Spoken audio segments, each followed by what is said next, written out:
Sir நீங்க சொல்றதெல்லாம் நல்லா தான் சார் இருக்கு. ரைட். படிக்கிறோம். ஆனா மறந்து போயிடுது. அப்ப என்ன சார் பண்ணலாம் அப்படின்னா, ஃபர்ஸ்ட் கான்செப்டை சிம்பிள் டு காம்ப்ளெக்ஸா மாத்த ட்ரை பண்ணுங்க. எப்படியா அப்படின்னா, மூச்சு வாரியா மாத்துங்க. என்ன சார் மூச்சு வாரியா மாத்துங்க அப்படின்னா, ஃபர்ஸ்ட் சப்போஸ் ஓம்ஸ்லா வச்சுக்கோங்க. அப்போ எப்படி ஓம்ஸ்லா சொல்லலாம்?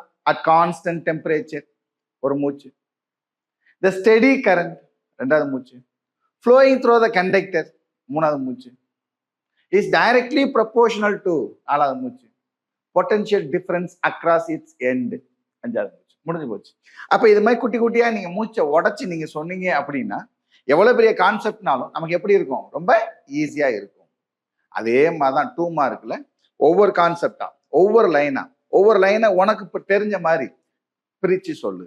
ரைட், சொல்லிட்டாச்சு சார். இப்ப எனக்கு ஒரு 3 லைன்ல ஒரு டெஃபினிஷன் இருக்கு, இல்ல ஒரு 4 லைன்ல ஒரு எக்ஸ்பிளனேஷன் இருக்கு, இல்ல ஒரு 5 லைன்ல ஒரு டிராபேக் இருக்கு அப்படின்னா உனக்கு தகுந்த மாதிரி குட்டி குட்டியா பிரேக் பண்ணு. கண்ணை மூடு, சொல்லு. சொல்லும் போது அந்த பேஜ் உன் கண்ணுக்குள்ள என்ன ஆகணும்? ஸ்கேன் ஆகணும். கரெக்டா ஸ்கேன் ஆயிடுச்சு சார் அப்படின்னா அது மறக்காது. நம்ம என்ன பண்ணுவோம்? அப்படின்னு மனப்பாடம் பண்ணுவோம். அப்ப என்ன ஆகும்? 2 நாள் 3 நாள் அது என்ன ஆகும்? மறந்து போயிடும். அப்ப நேற்று நைட்டு படிச்சிருப்போம், எக்ஸாம் ஹாலில் போய் உட்காந்துருப்போம், படிச்ச கொஸ்டின் ஞாபகம் வரும், பட் ஆன்சர் மட்டும் மறந்து போயிடும். அது என்ன காரணம் அப்படின்னா, அண்டர்ஸ்டாண்ட் பண்ணாம ராட்டா மனப்பாடம் பண்றதுதான் காரணம்.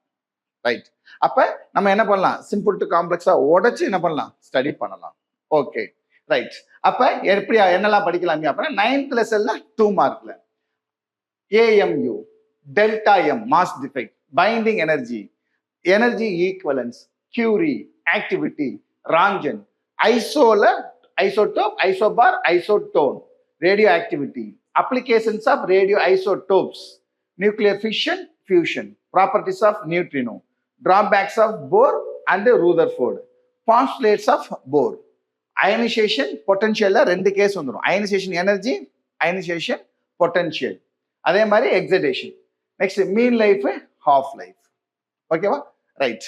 அப்ப படிச்சதை என்ன சார் பண்ணலாம் அப்படின்னா, பக்கத்துல அம்மாவோ அப்பாவோ இருந்தா அவங்க கிட்ட என்ன பண்ணுங்க? ரிசைட் பண்ணுங்க, ஒப்பிச்சு பாருங்க.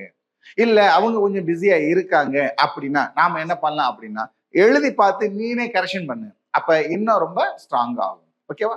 Right. Wish all the best.